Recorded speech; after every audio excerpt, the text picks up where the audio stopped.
Saudara-saudari yang terkasih, kita jumpa lagi dalam Pelita Hati Deonian Channel hari ini, Jumat 9 Mei 2025, hari biasa pekan ketiga Paskah.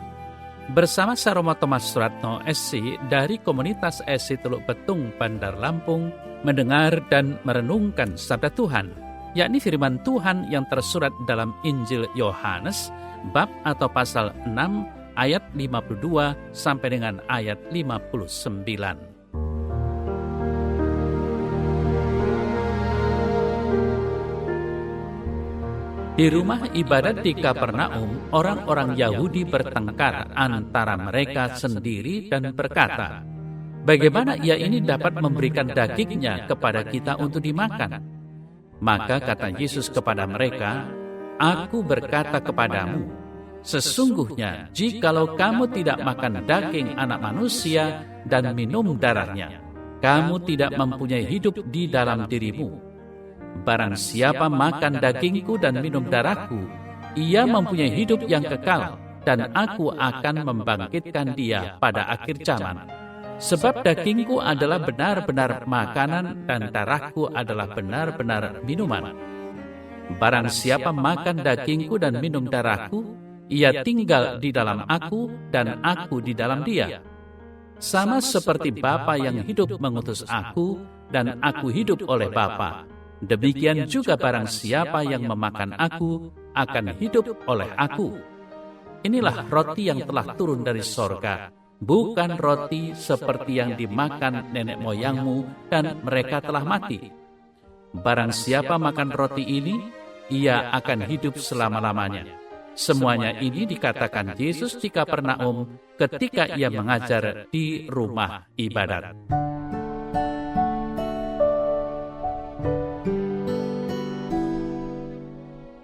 Saudara-saudari yang terkasih, mengapa orang-orang Yahudi tidak percaya kepada Yesus bahwa ia adalah Sang Roti Hidup?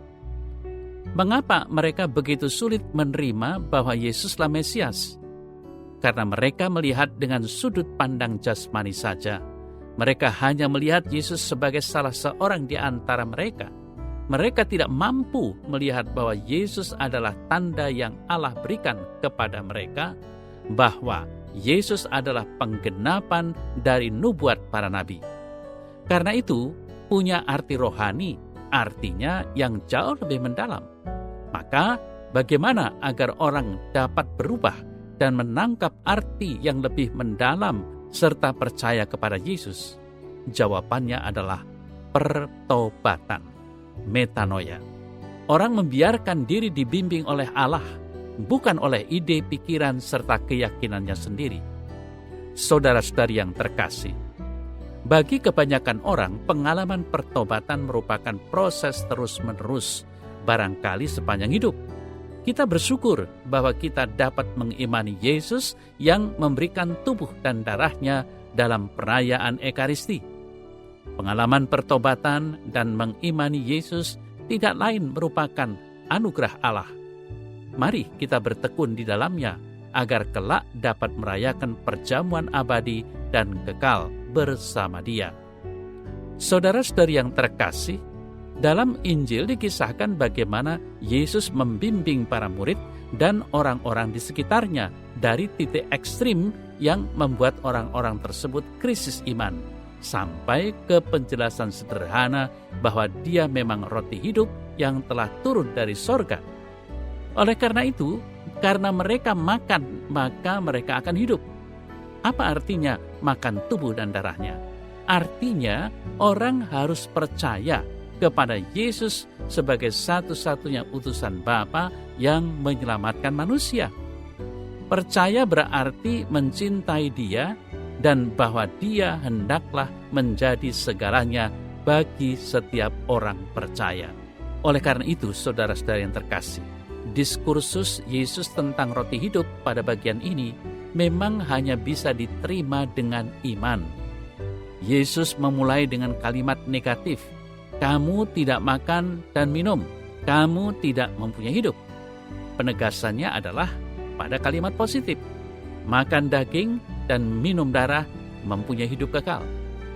Konsekuensi dari makan daging atau tubuh dan minum darah Yesus adalah hidup kekal dalam arti tinggal selamanya dengan Tuhan. Saudara-saudari yang terkasih, Ekaristi adalah saat yang indah di mana manusia datang dan bersatu dengan Tuhan. Saya teringat kata-kata Bunda Teresia dari Kalkuta, mestinya kita jangan memisahkan hidup kita dari Ekaristi. Saat kita memisahkan hidup dari Ekaristi, sesuatu dalam hidup kita akan hancur. Pada suatu kesempatan orang bertanya kepada kami, dari manakah para suster di biara Anda memperoleh kegembiraan dan kekuatan untuk melakukan pelayanan pada kaum miskin? Ekaristi berisi sesuatu yang lebih dari sekedar sikap menerima. Ekaristi juga berisi kepuasan untuk kelaparan Kristus. Dia berkata, "Datanglah padaku." Dia lapar akan jiwa-jiwa. Di bagian lain, Bunda Teresa dari Kalkuta juga berkata, hidupmu harus ditenun di sekeliling Ekaristi. Arahkan matamu padanya. Dialah cahaya, bawalah hatimu sedekat-dekatnya pada hati ilahinya. Mintalah darinya rahmat untuk mengenalnya, kasih untuk mencintainya, keberanian untuk melayaninya. Carilah dia dengan kerinduan. Saudara-saudara yang terkasih, sabda Tuhan pada hari ini sangat indah. Kita diajak untuk tinggal dan bersatu dengan Tuhan Yesus, Sang Roti Hidup. Segalanya telah Ia berikan kepada kita, maka patutlah kita juga menyerahkan diri kita kepadanya. Kita juga diubah untuk hidup di dalam Tuhan.